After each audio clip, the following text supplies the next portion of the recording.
이스라엘 백성의 귀환과 성전 건축이 고레스 왕의 명령으로 인하여 놀랍게 시작이 됐죠. 하지만 이 일은 저절로 되는 게 아니었습니다. 하나님의 말씀대로 순종해도 일은 절대로 저절로 되는 법이 없습니다. 본문은 하나님의 일은 하나님의 방법으로 놀랍게 시작되지만 언제나 원수 마귀의 불화살이 쏟아진다는 것을 보여줍니다. 하나님께서 왜 이렇게 일하실까요? 자기 백성을 고생하게 하시기 위함이 아니겠죠. 그보다는 그의 백성을 견고하게 세우고자 하심임을 우리는 믿어야 할 것입니다.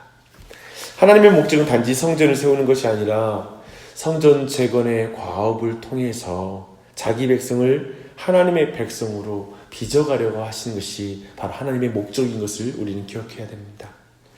방해자들 특별히 대적이라고 말하고 있는데요. 1절을 보니까 근데 그 말은 매우 적절한 표현입니다. 이 대적의 정체는 바로 사마리아 사람들이었던 것으로 보입니다. 그 증거가 2절인데요. 이들의 말을 그대로 받는다면 아수르 왕 에살핫돈의 이주 정책에 의해서 옮겨져 와서 기존의 북왕국 이스라엘 백성들과 섞인 혼혈 자손으로 신약 성경에 보면 사마리아 사람들의 조상이 되는 그런 사람들일 것입니다. 이들이 처음 제안한 것은 우리와 함께 건축하자. 우리도 너희 하나님을 구하고 하나님께 제사를 드리고 있다라고 말하는 것입니다. 참 좋은 말이죠. 이것은 그러나 그들의 진정한 뜻이 아니라 거짓말이라고 보는 것이 타당할 것입니다. 왜냐하면 늘 원수는 하나님의 교회를 향하여 거짓말을 하는데 교회는 이것이 교회를 위해서 하는 말이라고 쉽게 속기 쉽습니다. 근데 이들은 되게 광명한 천사처럼 이렇게 다가오지만 사실은 그들의 마음의 중심이 틀려 있습니다. 나중에 보면 이들은 성전의 기초를 놓았는데 결국 이들의 방해로 말미암아 14년이나 성전 건축이 지연되거든요.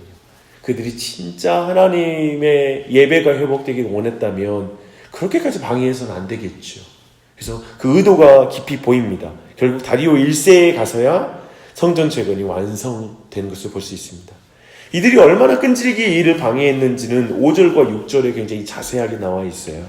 이 대적들은 계속해서 이스라엘 원수 역할을 하는데요. 성전이 다 지어지고 나서도 후일에 아하수에로 왕이 즉위할 때에도 유다와 예루살렘 거민들을 고소하는 글을 또 올리는 것을 보게 됩니다.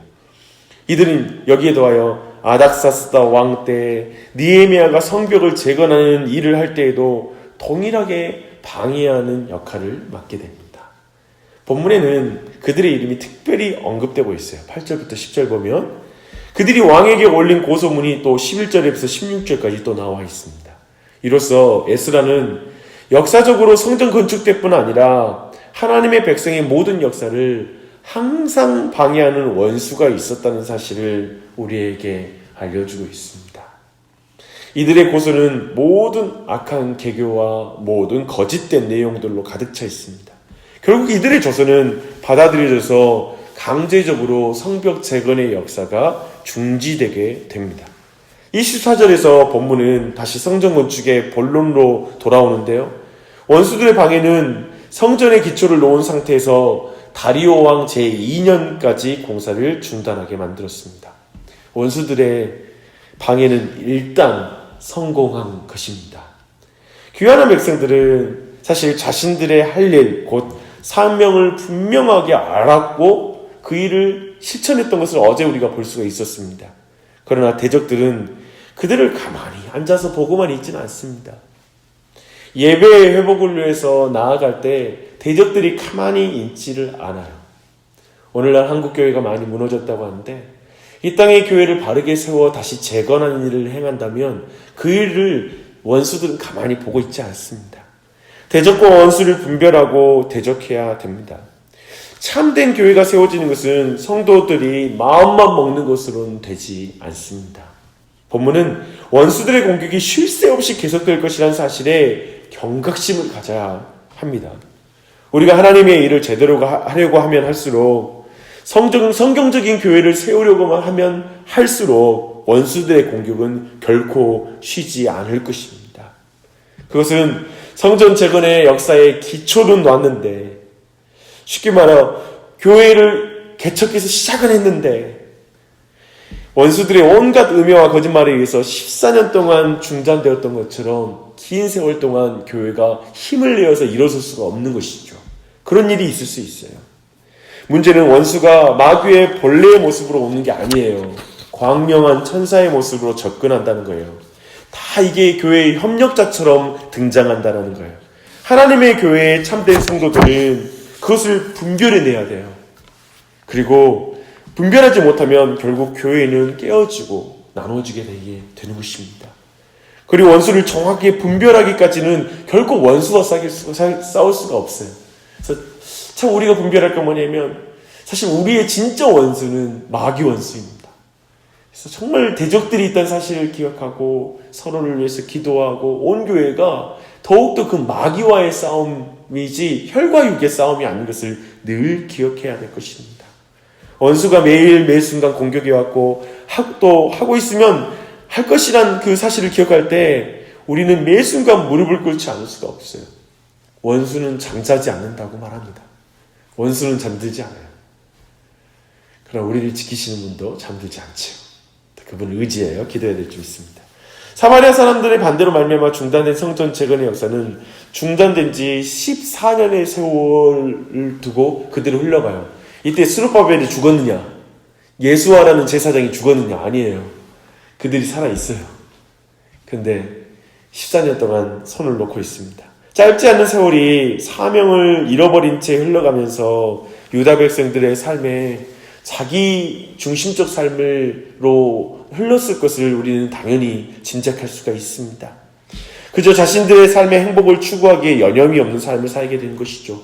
비록 이 일이 원수들의 반대로 말미암아 중단되었다고 하지만 시간이 흘러갈수록 보다 분명한 원인은 원수들이 아니라 유다 백성들 자신의 나태함과 자기 중심성과 우선순위가 틀어져 버린 문제들이 그들에게 있었을 것입니다. 이것이 바로 하나님께서 학개와 스가랴 두 선지자를 보내서 성전 재건을 다시 시작하게 하시면서 주신 메시지였어요. 1절을 보십시오. 5장 1절이에요. 유다 백성들의 지도자인 총독 스룹바벨과 대제사장 예수아는 선지자들을 통해서 들려지는 하나님의 말씀을 듣고 잊혀진 사명을 다시 발견하고 중단된 성전 재건을 다시 시작하는 것을 볼 수가 있습니다. 지도자들뿐 아니라 온 백성이 각성하여 하나님의 말씀에 반응하여 성전 재건의 역사에 힘을 얻게 되는 것이죠. 이렇게 다시 성전 재건이 시작되자 이 소식은 페르시아 제국의 그 강, 즉 유프라테스 강을 의미하는데요. 서편 총독인 다뜨네와 그의 행정관인 스달보스네로부터 반대라고 할 수는 없을지라도 문의가 들어갑니다. 이미 유다 백성들이 귀환한 지는 16년에서 17년이 이미 지났잖아요. 그래서 페르시아 왕들이 다 바뀐 거예요. 성전 재건을 명령했던 그 왕 고레스가 죽고 캄비세스를 거쳐서 지금 다리오 1세가 즉위한 때예요. 그러니까 다 사람들이 잊었죠. 이런 페르시아 당국에게 문의하는 문의는 유다 백성을 두려워하기에 충분한 내용이었을 거예요. 소송이 들어간 거예요. 이제 왕의 명령만 떨어지면 이제 또 모든 이 일은 수포로 돌아가는 거예요. 근데 두 선지자를 통한 하나님의 말씀을 들은 유다 백성들은 두려워하지 않고 하나님의 일을 감당하게 됩니다. 이것이 5절이에요. 하나님이 유다 장로들을 돌보셨으므로 저희가 능히 역사를 폐하지 못하고 라고 말하고 있습니다. 이때 끝까지 말씀 붙잡고 계속해서 그 성전 재건의 그 망치를 놓지 않고 일하고 있는 것입니다. 여기 강서편 총독이 다리오 왕에게 올린 서신에 적힌 내용을 가운데 주목할 내용들은 유다 백성들이 어떻게 자신들의 역사를 소화하고 있었는가에 대한 내용으로 11절과 12절의 말씀이 있습니다.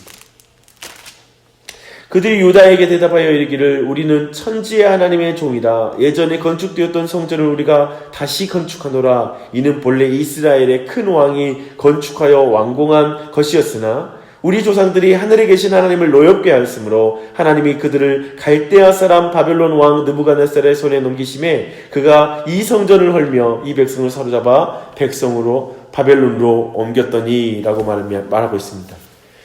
이 모든 일이 자신의 열조의 범죄로 말미암아 하나님께서 갈대아인의 손에 치심으로 나라가 멸망하고 망하고 성전이 파괴되었다는 인식, 역사의식을 가지고 있는 거예요. 그런 의미에서 그들은 분명하게 원인을 알고 있었고 힘써 말씀 붙잡고 지금 건축을 다시 하고 있는 것입니다. 살리는 능력은 여러분 말씀에서 옵니다. 생각해 보십시오. 의욕을 가지고 출발했다가 14년 동안 이제 그 성전 재건을 멈췄다면 신앙생활 한 14년 동안 우리가 멈췄다고 한번 생각해 보십시오. 예배를 완전히 놓고 예배를 정상적으로 드려보지 않고 14년 동안 예배 안 드리고 있다고 상상해 보십시오. 근데 그것을 다시 살리는 건 하나님의 말씀이에요. 14년이나 자기 삶에 푹 파묻혀 살던 백성들의 마음을 움직여서 성전 재건으로 나서게 하는 건 두 선지자가 전한 하나님의 말씀이에요. 그 뛰어난 스룹바벨도 예수와도 정말 대적 가운데 낙심하면 못 일어서는 것이죠. 하나님 말씀 아니곤 일어설 수가 없어요. 사람 의지로는 신앙생활이 온전하게 세워지지 않아요. 교회를 위한 삶, 그리고 예배를 위한 삶, 이런 일들을 다시 행할 수가 없어요. 언제나 역사 속에서 잠자던 백성들을 깨운 것은 하나님의 말씀입니다. 490년 전에 종교개혁은 그렇게 하나님의 말씀으로 말미암아 교회가 깨어난 사건이었거든요. 오늘 우리 시대도 마찬가지예요. 말씀이 온전하고 능력 있게 선포될 때 교회는 영광을 회복합니다. 하나님의 말씀에 소망이 있어요. 그 말씀만이 나태하고 이기적인 모든 삶, 그리고 모든 우선순위가 깨어진 삶, 모든 삶을 회복시킬 수 있는 것입니다. 그래서 다시 한번 그 은혜가 있길 바랍니다. 결국 고레스 왕이 내린 조서를 발견하고 이제 6장의 내용 보면 다리오 왕은 고레스 왕의 조서 그대로 성전 건축을 진행할 것을 서편의 총독 다뜨네와 행정관리 스달보스네에게 조서를 내려 명령을 내립니다. 다리오 왕은 성전 건축을 위하여 이들이 어떻게 협조하고 지원을 해야 하는지를 더욱 분명하게 못을 박아요. 도리어 많은 필요한 것들을 같이 채워주라고 그렇게 격려하게 됩니다. 이렇게 조서가 내리자 다뜨네와 스달보스네와 그 동료들은 신속하게 왕의 명령을 수행합니다. 유다 장로들은 학계와 스가랴 선지자를 통해서 주어진 하나님의 말씀의 공급을 통하여 힘을 내서 성전 건축을 일사천리로 진행해요. 그리고 그 건축이 결국 4년여에 걸쳐 성전 재건이 진행되고 다리오 왕 아달월 3일 주전 515년에 성전이 완공이 됩니다. 그리고 오늘 6월절 예배의 본문까지 이어집니다. 이 모든 걸 보면 하나님께서 하신다는 생각을 하게 됩니다. 하나님이 하시는구나. 비록 유다 백성들의 순종을 통해 성전 재건의 위대한 역사가 이루어졌지만 이 모든 일의 배후에는 하나님이 계시다는 사실을 깨닫게 됩니다. 이것을 알고 하나님의 역사를 감당하는 하나님의 백성들은 어떤 난관과 어려움에도 낙심하지 않고 힘을 얻게 되는 것 같아요. 상상해 보십시오. 이제 행정관들이 와서 필요한 게 없냐고 물을 때 얼마나 힘을 얻었겠어요. 근데 행정관 도움의 힘, 환경의 도움 없으면 하나님 일 못합니다 라고 말하진 않았잖아요. 그 전에 말씀 믿고 먼저 그 일에 나섰잖아요. 그 상태에서 외적 도움을 받았잖아요. 그건 다른 것 같아요. 오늘날에 환경 열리면 하나님 일을 하겠습니다. 이렇게 조건 맞춰주면 내가 하나님 말씀에 순종하겠습니다 라는 식의 조건은 아니잖아요. 말씀을 먼저 믿고 나아가잖아요. 참 이건 놀라운 일인 것 같아요. 하나님을 믿는 믿음, 말씀을 참으로 순종하는 믿음이라 볼 수 있을 것입니다. 그 가운데 우리 모두에게 말씀을 통하여 격려하는 것은 분명히 예배의 회복을 위해 너희가 오랫동안 멈춘 것이 있다면 다시 나아가라. 하나님을 믿고 나아가고 말씀의 순종함으로 예배의 회복을 위해서 나아가라는 주님의 말씀인 줄 믿습니다. 그 가운데 우리의 믿음이 성장하고 우리의 삶의 열매가 맺힐 거예요. 그런 은혜가 있길 바라요. 이 시간 기도하실 때 성전 재건, 첫 번째 기도하고 싶은 건 성전 재건 곧 예배 회복이라는 사명을 분명히 해도 대적은 있다. 어려운 일은 있다.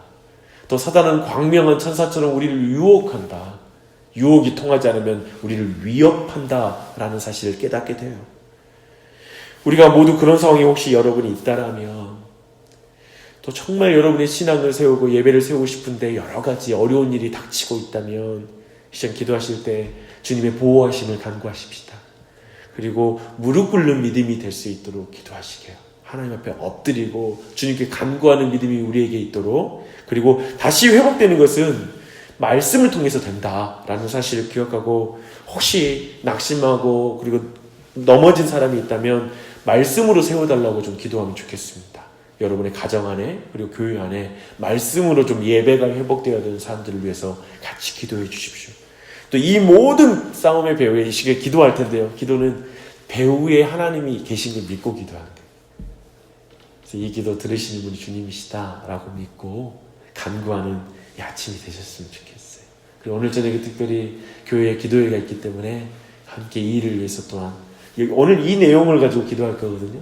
에베소서 본문인데 마귀의 대적에 대한 내용이거든요.